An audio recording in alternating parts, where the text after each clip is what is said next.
Assalamualaikum warahmatullahi wabarakatuh. Kami dari kelompok 8, kelas Sistem Akuntansi A akan menjelaskan tentang sistem akuntansi aset tetap. Sebelumnya, kami akan memperkenalkan diri terlebih dahulu.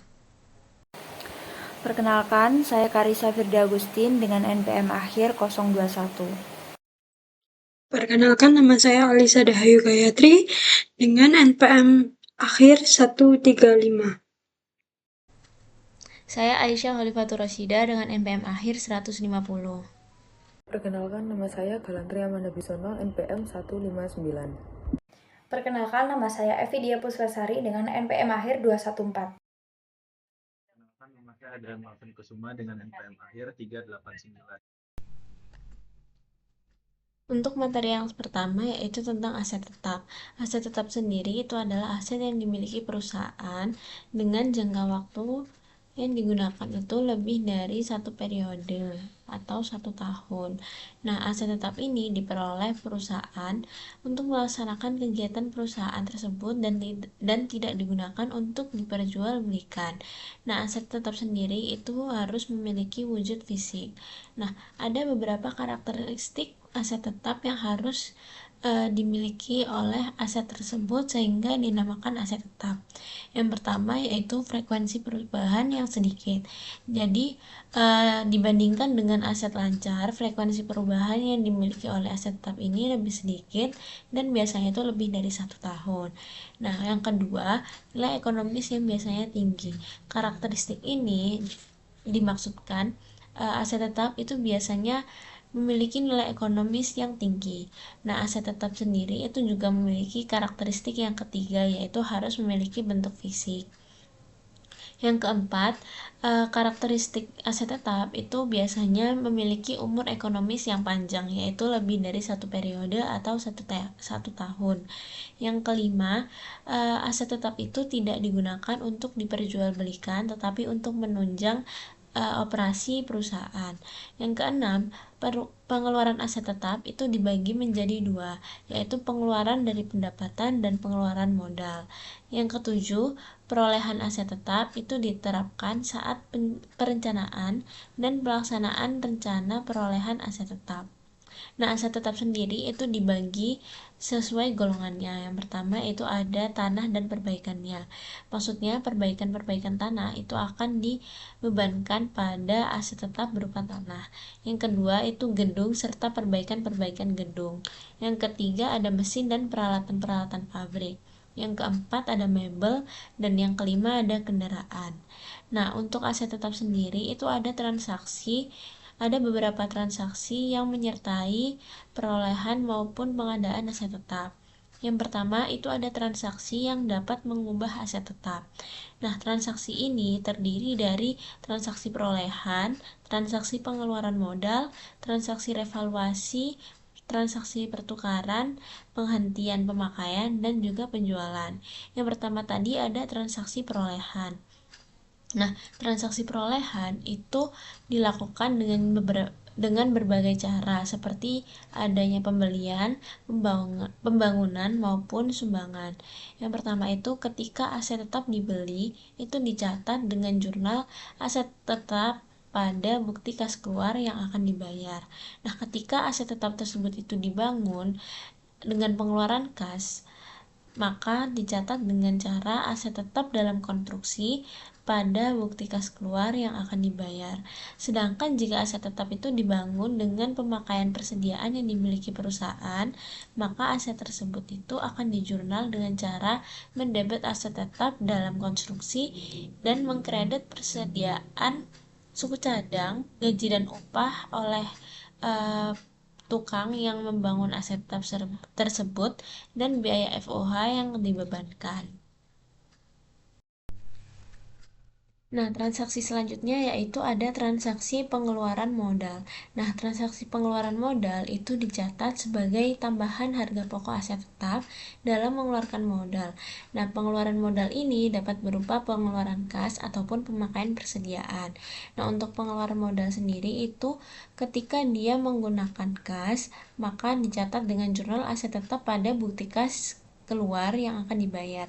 Sedangkan jika pengeluaran modalnya ini menggunakan pemakaian persediaan perusahaan, maka dicatat dengan jurnal aset tetap pada persediaan suku cadang, gaji dan upah, dan biaya overhead pabrik yang akan dibebankan.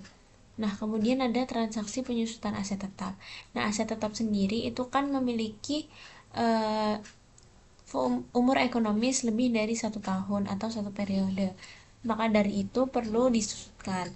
Nah, harga pokok aset tetap itu akan dialokasikan ke periode yang memanfaatkan aset tersebut.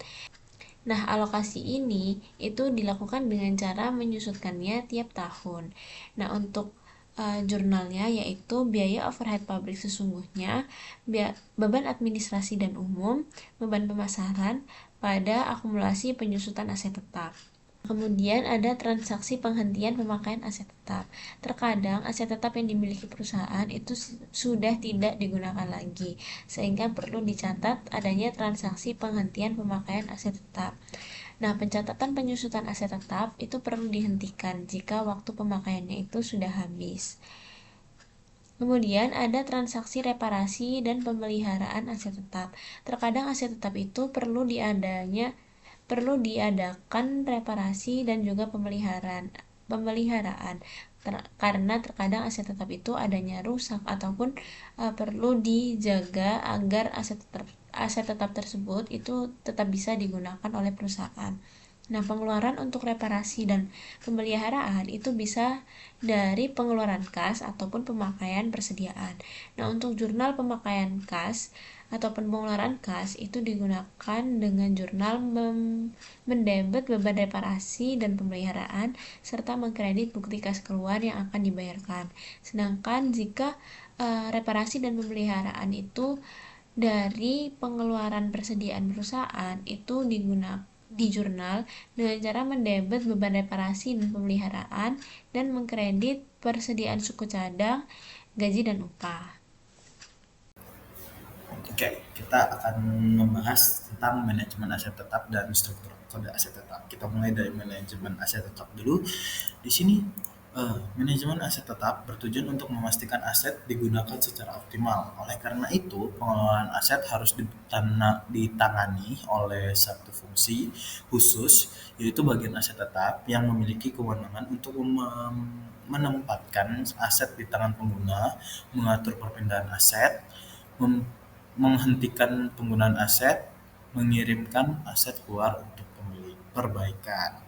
Terus untuk struktur kode aset, untuk memudahkan struktur kode aset tetap itu fungsinya untuk memudahkan identifikasi aset, digunakan sistem kode aset tetap yang mencakup golongan aset, jenis aset, tahun perolehan, fungsi, lokasi, dan probability. Jika perusahaan memiliki berbagai jenis aset tetap di berbagai lokasi, untuk memudahkan identifikasi aset tetap diperlukan kode yang mampu memberikan informasi lengkap mengenai aset tetap. Di antara informasi penting yang perlu dicerminkan dalam kode aset tetap yaitu adalah golongan aset tetap, jenis aset tetap, lokasi, tahun perolehan, dan fungsi yang bertanggung jawab dalam pemakaian aset tersebut. Contoh penggunaan kode aset tersebut kode penggunaannya yaitu contohnya misalnya 1 itu tanah, terus 2 gedung, menggunakan kode-kode angka misalnya. Oke, untuk selanjutnya kita akan membahas tentang golongan aset tetap. Golongan aset tetap, jenis aset tetap, tahun perolehan asetnya. Oke, untuk pertama kita akan membahas tentang golongan aset tetap. Golongan aset tetap dikelompokkan berdasarkan jenisnya. Misalnya tanah dan perbaikannya, gedung dan bangunannya, mesin dan peralatan pabrik, mesin kantor, mebel, kendaraan darat, air, laut, dan udara, dan aset lain-lainnya. Pengelompokan ini memudahkan pencatatan pelaporan dan memudahkan dalam pengendalian asetnya. Untuk yang selanjutnya kita akan membahas tentang jenis aset tetap. Setiap golongan aset tetap dapat dipecah lagi hingga 99 jenis. Misalnya dalam golongan mesin kantor bisa ada mesin teknik, mesin fotokopi, komputer, TV, monitor, slide projector, dan lain-lainnya. Ini membuat pencatatan lebih rinci dan lebih spesifik. Eh, Terus untuk tahun perolehan aset. Tahun perolehan aset itu dicantumkan dalam kode aset tetap dengan mengambil 2 digit terakhir tahun pembeliannya. Contoh, aset yang dibeli tahun 1992 akan diberi kode 92. Kode ini sangat berguna untuk mengetahui usia aset dan membantu dalam pengambilan keputusan seperti perawatan atau penghapusan aset. Selanjutnya kita akan membahas tentang fungsi, lokasi, dan probability dari aset tetap. Kita mulai dari fungsi. Kode fungsi digunakan untuk menunjukkan penggunaan aset tetap dalam perusahaan. Ini berguna untuk mengalokasikan biaya penyusutan secara cepat. Umumnya dibagi menjadi 3, yaitu produksi, administrasi dan umum, dan pemasaran. Contohnya seperti komputer untuk staf, produksi, dan komputer. Untuk staf admin akan punya kode fungsi yang berbeda dan yang lainnya juga akan berbeda. Untuk lokasi, kode lokasi menunjukkan di mana aset berada secara fisik, mulai dari daerah, gedung, lantai, nomor kamar, dan ruangan. Ini memudahkan pelacakan aset secara rinci dalam satu lokasi perusahaan yang luas. Misalnya ada proyektor di ruang-ruang kelas, misal di FEB, di GKB 2, contohnya kayak daerahnya di UPN, terus gedungnya GKB 2, lantainya lantai 6, nomor ruangannya nomor 4 gitu. Terus untuk probability sendiri menggambarkan seberapa mudah aset tetap dipindahkan, terdiri dari portable, bisa dibawa dengan tangan, misal laptop. Terus movable, bisa dipindah dengan alat bantu, misal mesin besar. Untuk fixture atau misal itu adalah benda yang menempel permanen seperti AC dinding.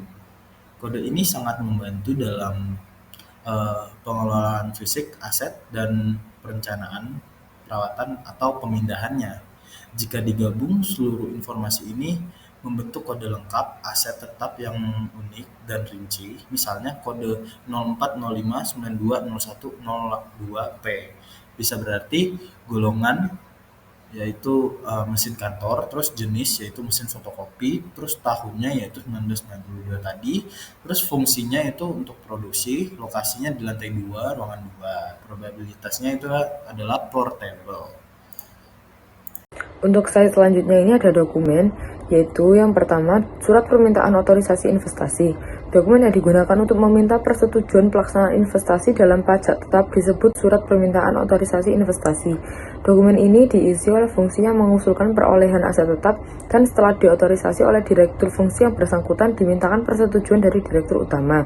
Kedua, surat permintaan reparasi berfungsi sebagai perintah dilakukannya reparasi yang merupakan pengeluaran modal. Yang ketiga, surat permintaan aset tetap berfungsi sebagai permintaan dan pemberian otorisasi transfer aset tetap. 4. Surat permintaan penghentian pemakaian aset tetap berfungsi sebagai permintaan dan pemberian otorisasi penghentian pemakaian aset tetap. 5. Surat perintah kerja sebagai perintah dilaksanakan pekerjaan tertentu mengenai aset tetap dan sebagai catatan yang dipakai untuk mengumpulkan biaya pembuatan aset tetap. 6.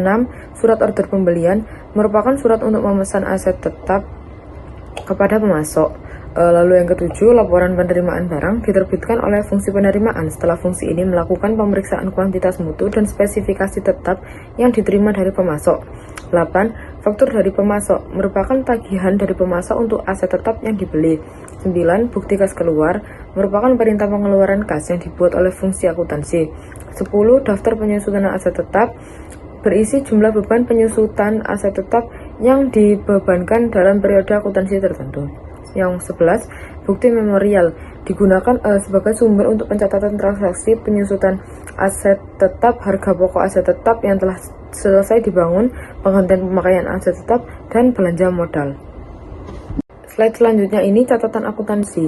Catatan akuntansi yang digunakan untuk mencatat transaksi yang mengubah harga pokok aset tetap dan akumulasi penyusutan aset tetap ini ada 3, yaitu yang pertama, kartu aset tetap.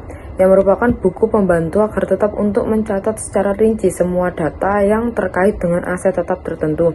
Yang kedua, jurnal umum untuk mencatat transaksi harga pokok aset tetap yang telah diselesaikan, dibangun, biaya-biaya untuk pemasangan dan pembongkaran aset tetap, penghentian pemakaian aset tetap, dan penyusutan aset tetap. Yang ketiga, register bukti kas keluar. Jurnal ini digunakan untuk mencatat transaksi pembelian aset tetap dan pengeluaran modal yang berupa kas. Lalu selanjutnya ada fungsi yang terkait. Dan fungsi-fungsi yang terkait dalam transaksi yang mengubah harga pokok aset tetap dan akumulasi penyusutan aset tetap ini ada 8, yaitu yang pertama, fungsi pemakai, kedua, fungsi penelitian dan pengembangan, 3, direktur yang terkait, 4, direktur utama, 5, fungsi pembelian, 6, fungsi penerimaan, 7, fungsi aset tetap, dan yang terakhir, fungsi akuntansi. Di sini saya akan menjelaskan mengenai jaringan subsistem. Jaringan subsistem yang membentuk sistem akuntansi aset tetap terdiri dari beberapa, yaitu yang pertama, sistem pembelian aset tetap. Sistem ini dirancang untuk melaksanakan pencatatan harga pokok aset tetap yang diperoleh dari transaksi pembelian. Yang kedua yaitu terdapat sistem perolehan aset tetap melalui pembangunan sendiri. Sistem ini dirancang untuk mencatat harga pokok aset tetap yang diperoleh perusahaan dari pembangunan yang dilaksanakan sendiri oleh perusahaan. Berikutnya, yang ketiga yaitu sistem pengeluaran modal. Sistem ini dirancang untuk mencatat tambahan harga pokok aset tetap dengan adanya pengeluaran modal. Selanjutnya, yang keempat yaitu sistem penghentian pemakaian aset tetap. Sistem ini dirancang untuk mencatat pengurangan harga pokok dan akumulasi penyusutan aset tetap yang dihentikan pemakaiannya serta keuntungan atau kerugian yang timbul sebagai akibat penghentian pemakaian aset tetap tersebut. Berikutnya atau yang kelima yaitu sistem transfer aset tetap. Sistem ini dirancang untuk mencatat transfer aset tetap dari satu pusat pertanggungjawaban ke pusat pertanggungjawaban yang lain. Berikutnya yaitu atau yang keenam, sistem revaluasi aset tetap. Sistem ini dirancang untuk mencatat transaksi penilaian kembali aset tetap. Berikutnya yang terakhir yaitu sistem akuntansi penyusutan aset tetap. Sistem ini dirancang untuk mencatat beban penyusutan aset tetap. Selanjutnya saya akan menjelaskan mengenai unsur pengendalian internal. Unsur pengendalian internal dalam sistem akuntansi aset tetap terdiri dari organisasi, sistem otorisasi, prosedur pencatatan, dan praktik yang sehat. Dalam organisasi sendiri terdapat 2 poin. Yang pertama yaitu fungsi pemakai harus terpisah dan fungsi akuntansi aset tetap. Berikutnya yang kedua yaitu transaksi perolehan, penjualan, dan penghentian pemakaian aset tetap harus dilaksanakan oleh lebih dari satu unit organisasi yang bekerja secara independen. Berikutnya yaitu sistem otorisasi. Yang pertama yaitu anggaran investasi diotorisasi oleh rapat umum pemegang saham. Yang kedua yaitu surat permintaan otorisasi investasi, surat permintaan otorisasi reparasi, surat permintaan penghentian pemakaian aset tetap, dan surat permintaan transfer aset tetap diotorisasi oleh direktur yang bersangkutan dan direktur utama. Berikutnya yaitu surat perintah kerja diotorisasi oleh kepala departemen yang bersangkutan. Yang berikutnya yaitu surat order pembelian diotorisasi oleh pejabat yang berwenang. Berikutnya yaitu laporan penerimaan barang diotorisasi oleh fungsi penerimaan. Yang keenam yaitu bukti kas keluar diotorisasi oleh fungsi akuntansi. Berikutnya atau yang terakhir yaitu bukti memorial diotorisasi oleh Kepala Fungsi Akuntansi. Berikutnya yaitu ada prosedur pencatatan. Perubahan kartu aset tetap harus didasarkan pada bukti kas keluar atau bukti memorial atau surat permintaan transfer aset tetap yang dilampiri dengan dokumen pendukung yang lengkap, yang diotorisasi oleh pejabat yang berwenang. Yang terakhir yaitu praktik yang sehat. Yang pertama yaitu cara periodik dilakukan pencocokan fisik aset tetap dengan kartu aset tetap. Berikutnya yaitu penggunaan anggaran investasi sebagai alat pengendalian investasi dalam aset tetap. Berikutnya yaitu penutupan asuransi aset tetap terhadap kerugian. Yang terakhir yaitu kebijakan akuntansi tentang pemisahan pengeluaran modal atau capital expenditure dengan pengeluaran pendapatan atau revenue expenditure. Berikutnya saya akan menjelaskan bagan alir dokumen jaringan prosedur yang membentuk sistem akuntansi aset tetap. Pada slide terdapat sistem pembelian aset tetap. Dalam bagan alir dokumen yang ada pada slide, menjelaskan bahwa bagian yang memerlukan aset tetap mengajukan surat permintaan otorisasi investasi kepada Direktur Utama untuk memperoleh otorisasi dilaksanakannya investasi yang telah dicantumkan dalam anggaran modal.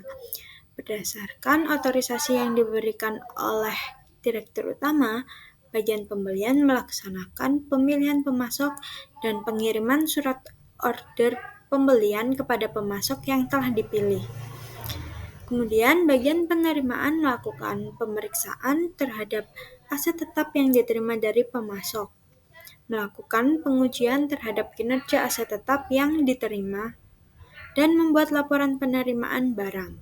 Kemudian bagian utang membuat bukti kas keluar berdasarkan laporan penerimaan barang, faktur dari pemasok, surat order pembelian, dan surat permintaan otorisasi investasi. Bukti kas keluar yang dicatat oleh bagian utang dalam register bukti kas keluar dicatat dengan jurnal aset tetap pada debit dan bukti kas keluar yang akan dibayar pada kredit. Materi selanjutnya yaitu sistem perolehan aset tetap melalui pembangunan sendiri. Sistem ini dirancang untuk mencatat harga pokok aset tetap yang diperoleh perusahaan dari pembangunan yang dilaksanakan sendiri oleh perusahaan. Atau work order merupakan dokumen yang digunakan untuk mengumpulkan biaya konstruksi. Jika suatu aset yang dibangun sendiri telah selesai, maka bukti memorial atau yang dilampirkan dengan surat perintah kerja dipakai sebagai dokumen sumber untuk mencatat harga pokok aset tetap tersebut ke dalam kartu aset tetap dan di jurnal umum. Bukti memorial dikirimkan ke bagian jurnal untuk dicatat dalam jurnal umum dengan jurnal sebagai aset tetap pada debit, lalu aset tetap dalam konstruksi pada kredit.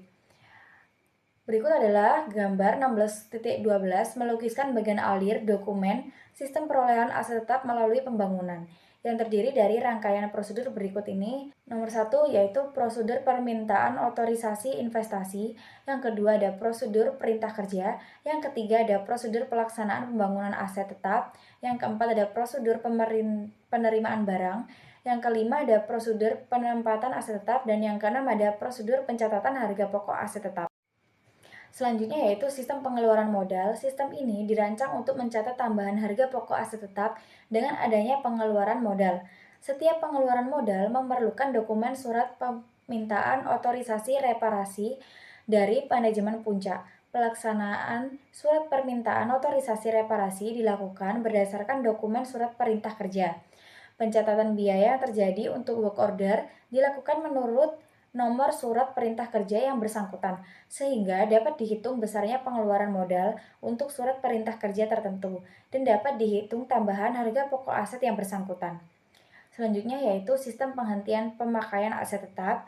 Sistem ini dirancang mencatat pengurangan harga pokok dan akumulasi penyusutan aset tetap yang dihentikan pemakaiannya serta keuntungan atau kerugian yang timbul akibat penghentian pemakaian aset tetap tersebut. Dokumen sumber yang dipakai sebagai dasar pencatatan penghentian aset tetap adalah bukti memorial yang dilampiri dengan dokumen pendukung berupa surat permintaan penghentian dan transfer aset tetap.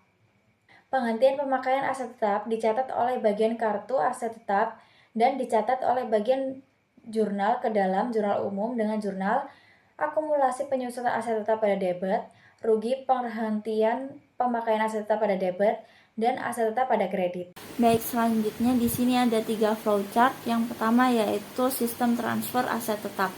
Nah, bagian awal aset tetap, dia memulai prosesnya, kemudian dia membuat surat permintaan transfer aset tetap atau SPTAT.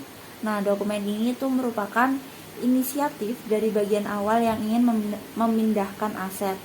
Kemudian SPTAT ini dibuat rangkap 3. Rangkap 3 yang pertama dikirimkan ke direktur utama. Direktur utama dia menerima SPTAT, kemudian memberikan otorisasi atau persetujuan atas permintaan transfer. Setelah disetujui, SPTAT dikirim ke bagian aset tetap. Selanjutnya, aset tetap rangkap yang kedua dia dikirimkan ke bagian aset tetap. Bagian aset tetap menerima SPTAT, kemudian dia mencatat ke dalam kartu aset tetap, yaitu maksudnya itu informasi transfer dimasukkan ke sistem atau kartu pencatatan aset. Setelah itu 2 lembar dikirimkan ke bagian aset tetap dan lembar 3 dikirimkan ke bagian yang dituju. Selanjutnya SPTAT rangkap yang terakhir yaitu rangkap ketiga dikirimkan ke bagian kartu aset tetap. Kartu aset tetap menerima SPTAT kemudian melakukan pencatatan atau penyesuaian atas perubahan kepemilikan aset tetap. Setelah itu pada bagian yang dituju dia juga menerima SPTAT, kemudian melakukan penerimaan fisik dan administratif aset tetap. Flowchart yang kedua yaitu ada sistem revaluasi aset tetap. Prosesnya dimulai dari direktur utama yang membuat surat keputusan revaluasi aset tetap atau SKRAT. Nah, dokumen SKRAT ini merupakan dasar hukum atau persetujuan resmi untuk melakukan revaluasi aset tetap. Kemudian SKRAT ini dikirim ke bagian kartu aset tetap. Pada bagian kartu aset tetap dia menerima SKRAT kemudian membuat bukti memorial. Nah, selanjutnya SKRAT dan bukti memorial digunakan untuk memperbarui kartu aset tetap, yaitu mencatat nilai baru dari aset tetap kemudian dikirimkan ke bagian jurnal. Nah, bagian jurnal dia menerima SKRAT dan bukti memorial kemudian mencatatnya ke dalam jurnal umum. Selanjutnya pada flowchart yang ketiga yaitu sistem pencatatan penyusutan aset tetap. Dimulai dari bagian kartu aset tetap yang membuat daftar penyusutan aset tetap atau DDAT. Nah, daftar ini itu berisi penghitungan penyusutan aset tetap berdasarkan dengan metode penyusutan yang digunakan. Nah, metode yang digunakan yaitu ada metode garis lurus, saldo menurun, dan lain-lain. Selanjutnya membuat bukti memorial. Nah, DDAT dan bukti memorial kemudian disimpan ke kartu aset tetap dan dikirimkan ke bagian jurnal. Selanjutnya bagian jurnal menerima DDAT dan bukti memorial dan mencatatnya ke jurnal umum. Baik, selanjutnya di sini ada 3 flowchart. Yang pertama yaitu sistem transfer aset tetap. Nah, bagian awal Baik, sekian presentasi dari kelompok kami. Mohon maaf apabila salah kata. Kami ucapkan terima kasih.